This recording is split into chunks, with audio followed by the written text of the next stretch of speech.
Hello everyone. आज हम नौबत खाने में इबादत चैप्टर क्लास 10th का हिंदी का लेकर आए हैं, जिसे यतीन्द्र मिश्र ने लिखा है। इसमें हम पैराग्राफ क्वेश्चंस जो कि पहले आ चुके हैं, गत वर्षों में जो पूछे गए हैं, वो पैराग्राफ पद्यांश संबंधित क्वेश्चन लेके आए हैं। बहुविकल्पीय आपके में आ रहे हैं, तो आप अपनी बुक खोल के बैठ सकते हैं। बुक में आप दे सकते हैं किसी दिन एक शिष्या, देन इसके बाद कल सी जाएगी।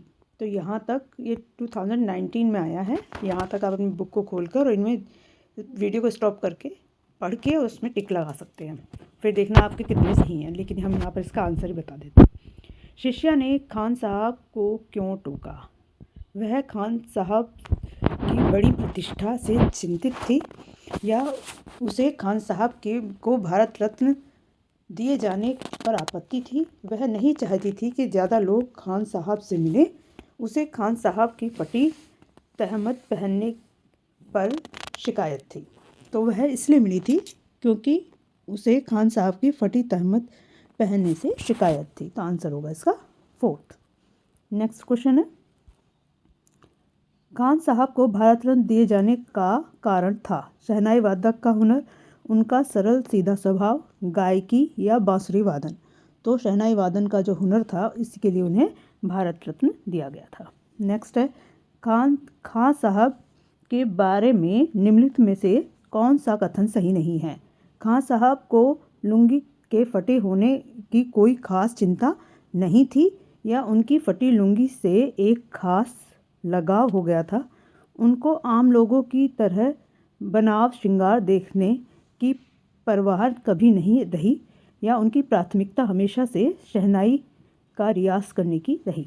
तो उन्हें जो दे रखा था कि फटी लुंगी एक खास लगाव हो गया था, ये बिल्कुल गलत है। आंसर इसमें यही पूछा गया है, कौन इससे अलग है।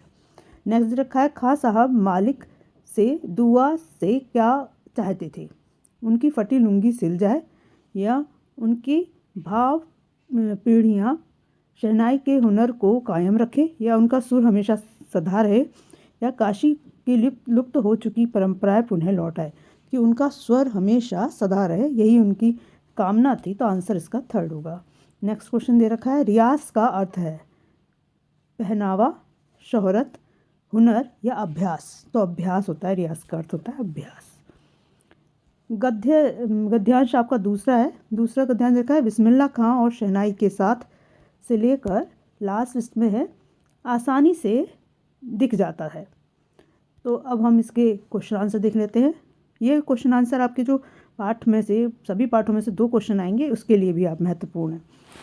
मुहर्रम के संबंध में निम्नलिखित में से कौन सा कथन सही नहीं है? 1, सिया मुसलमानों का पर्व है, इस अवसर पर शोक मनाया जाता है। हज़रत इमाम हुसैन और उनके कुछ वंशजों को याद किया जाता है, यह हर्षोल्लास का पर्व है। तो ये हर्षोल्लास का पर्व है, ये बिल्कुल गलत है। आंसर होगा 4th। मुहर्रम के दिनों में बिस्मिल्लाह खां और उनके परिवार के लोग किन पाबंदियों को मानकर चलते थे? इस दिन खान साहब के खानदान का कोई भी व्यक्ति शहनाई नहीं बजाता। इस दिन खान साहब के परिवार किसी संगीत के कार्यक्रम में शामिल नहीं होते। पहला और दूसरा सही है, उपयुक्त में से कोई नहीं। तो पहला और दूसरा बिल्कुल सही है, तो आंसर होगा इसका 3rd। नेक्स्ट क्वेश्चन है, मुहर्रम के दिनों की 8वीं तारीख बिस्मिल्लाह खां के लिए विशेष महत्व की है। इस संदर्भ में कौन सा कथन सही नहीं है? तो ध्यान रखना, जहाँ नहीं पूछा गया तो थोड़ा सोच समझ के आंसर देना। आजकल क्वेश्चन ऐसे ही आ रहे हैं। इस दिन खान साहब बड़े होकर शहनाई बजाते हैं, खड़े होकर शहनाई बजाते हैं, या काशी के दाल मंडी में फातमान की करीब 8 किलोमीटर की दूरी तक वे पैदल रोते हुए जाते हैं। वे नौहा बजाते जाते हैं। इस दिन वे शहनाई का एक विशेष राग बजाते हैं। तो इसका आंसर होगा कि इस दिन शहनाई का वह एक विशेष राग बजाते हैं। ये कथन स्पेशल इसमें कुछ दे नहीं रखा, तो आंसर होगा इसका 4th। नेक्स्ट क्वेश्चन है, बिस्मिल्लाह खां साहब जैसे बड़े कलाकार का सहज मानवीय रूप मुहर्रम के अवसर पर आसानी से दिख जाता है। कौन सा कथन उनके सहज मानवीय रूप को दिखाता है?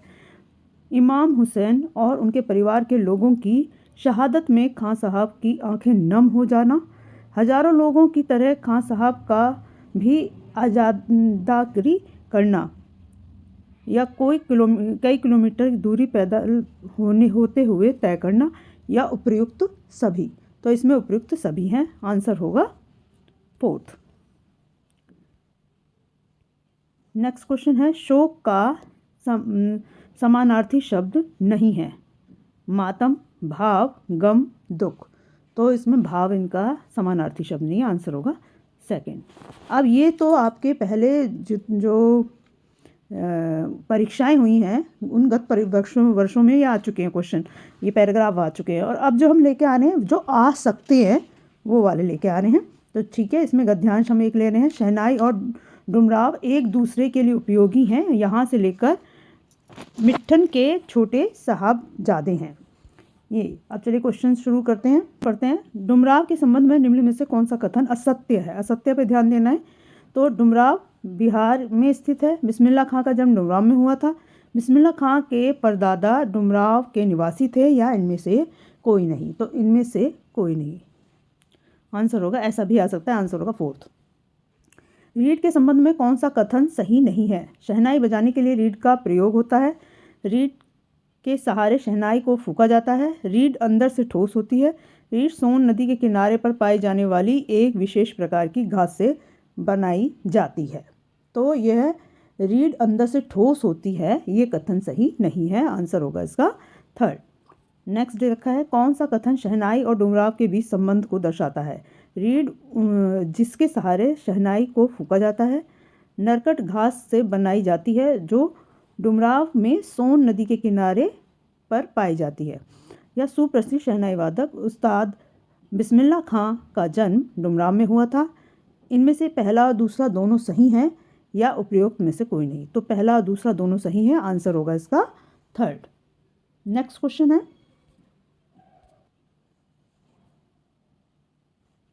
अमरुद्दीन के देशवासी किस नाम से जानते हैं? उस्ताद सादिक हुसैन खां, उस्ताद बिस्मिल्लाह खां, उस्ताद सलार हुसैन खां, उस्ताद अली बख्श खां। तो उस्ताद बिस्मिल्लाह खां के नाम से जानते हैं, या उनका नाम भी आपसे पूछा जा सकता है। पोली का क्या अर्थ है? खोखली, नुकीली, या सख्त, या चिकनी? तो पोपली होती है जो खोखली होती है, आंसर होगा 1st। अब नेक्स्ट गद्यांश है आपका, वही पुराना बालाजी मंदिर, और लास्ट है, बहनों को सुनकर मिली है। तो चलिए स्टार्ट करते हैं। अमरुद्दीन को बालाजी मंदिर किस रास्ते से होकर जाना अच्छा लगता है? काशी विश्वनाथ वाले रास्ते से होकर, नौबत खाने वाले रास्ते से होकर, गायिका बहनों के यहाँ से होकर, या इनमें से कोई नहीं? तो उन्हें जो गायिका बहनें थीं उनके यहाँ से होते हुए बहुत अच्छा लगता जाना, आंसर होगा 3rd। नेक्स्ट क्वेश्चन है, गायन या गीत संबंधी कौन सा शब्द गद्यांश में प्रयोग किया गया है? ठुमरी, टप्पा, दादरा, या ये सभी? तो गायन में ये सारे उन्होंने प्रयुक्त किए हैं, तो इसमें ये सभी आएगा। नेक्स्ट है, जीवन के आरंभिक दिनों में बिस्मिल्लाह खां साहब के लिए रसूलन बाई और बतूलन बाई संगीत की प्रेरणा स्रोत किस प्रकार बनी? जीवन के आरंभिक दिनों में खां साहब इन्हें गायिका बहनों के यहाँ संगीत सीखने जाया करते थे, या खां साहब ने शहनाई वादन इन्हीं गायिका बहनों से सीखा था, या रसूलन बाई और बतूलन बाई के से ही बिस्मिल्लाह खां ने सातों सुरों को बरतने के तमीज़ सीखी थी, या फिर 4th है, ज़िंदगी के शुरुआती दौर में गायिका बहनों की आवाज़ अक्सर रास्ते से गुजरते हुए बिस्मिल्लाह खां के कानों में पड़ती थी, और उनकी इसी गायन ने खां साहब के मन में संगीत के प्रति आसक्ति पैदा कर दी। तो इसका आंसर 4th ही होगा। नेक्स्ट है, कौन सा विकल्प ड्योढ़ी शब्द के अर्थ को स्पष्ट रूप से प्रकट नहीं करता? कोठरी, द्वार के पास की भूमि, चौखट, या वह स्थान जहाँ से होकर किसी घर के भीतर प्रवेश किया जाता है? तो कोठरी ये प्रकट नहीं करता। द्वार के पास की भूमि ये भी हो जाता है, चौखट भी है, और ये तो दोनों तो बिल्कुल ही क्लियर हैं। नेक्स्ट है, आसक्ति का समानार्थी है अनुरक्ति, प्रशस्ति, लगन या चाह। तो प्रशस्ति, आसक्ति होती प्रशस्ति, इसका समानार्थी शब्द नहीं है, तो प्रशस्ति इसका नहीं है। इस पे नहीं पे ध्यान देना है, वरना आसक्ति मतलब अनुरक्ति, लगन और चाह ये तीनों बिल्कुल सही है, प्रशस्ति ही इसमें अलग है। चलिए, तो ये आपका लास्ट क्वेश्चन था। आज के लिए बस इतना ही। अगले पार्ट के लिए मेरे चैनल को सब्सक्राइब करें, लाइक करें, शेयर करें। धन्यवाद।